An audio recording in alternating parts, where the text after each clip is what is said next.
With 1 kg of wheat flour, you can make more than 50 chapatis. Think how many chapatis you can make in 109 million tons of wheat. But wait, this was the scenario last year. The wheat production estimate for this year have fallen to 105 million tons, and so has the number of chapatis. How did all the chapatis got vanished if no one ate it? To understand this, we must understand the current wheat crisis. Now we all know that inflation has peaked at 8-year high in India, and this had an impact on all our daily commodities, including wheat, which resulted in an increase of wheat retail prices by 19.34%. And of course, the retail price of atta shot up. While all this has been going on, India banned the export of wheat from 13 May. But the big question is, why has wheat production dwindled? There are two major reasons: climate and conflict. Climate.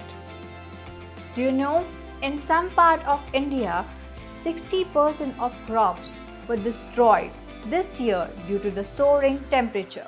The rising temperature and resulting heat wave are affecting not only humans but also crops, thanks to global warming.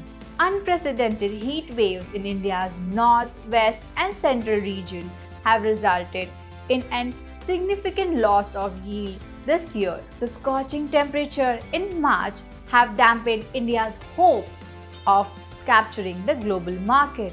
According to IMD, this year's heat wave in India has broken a 100-year record. Conflict. Behind these images lies a more concerning story: the disruption of Ukrainian agriculture. Ukraine has some of the most fertile soil on the planet and is known as Europe's breadbasket. Ukraine and Russia's combined wheat produce is exported throughout the Europe. According to the World Food Programme, the two countries produce 30% of the wheat sold in the global market. Different sanctions on Russia contributed massively to this global wheat crisis. The war's devastation has reverberated around the world in a form of crippling food crisis. Now let's talk about the biggest producers of wheat in the world. After China, India is the second largest producer of wheat. India recently revised its wheat production estimation to 105 million tons. Russia, United States, Canada, and some countries from Europe account for 60% of the wheat export of the world. Will this create wheat scarcity in India? I think it should now be making abundant supplies of wheat available within the country. Because if we had allowed unbridled export of wheat crop, that would have created scarcity within the country. And, if you keep the stocks, or adequate stocks within the country, how do you think it will create scarcity? So, in my understanding, the people need to be very careful, or try to get this point clear, that when the prices have come down after the ban was imposed, it means that the availability now is growing. For the common man to start thinking that his kitchen budget will not go up. However, wheat prices in the country will rise in the coming year and in turn have an effect on India's export target. India defines recent ban on wheat export. It's not ban. First of all, we have clarified again and again, it's not ban on the exports. It's a regulation of exports, right?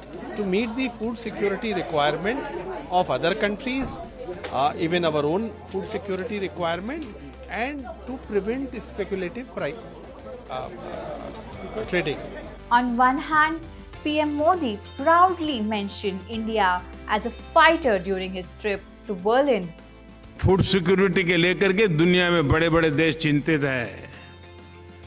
उस समय हिंदुस्तान का किसान दुनिया का पेट भरने के लिए आगे आ रहा था।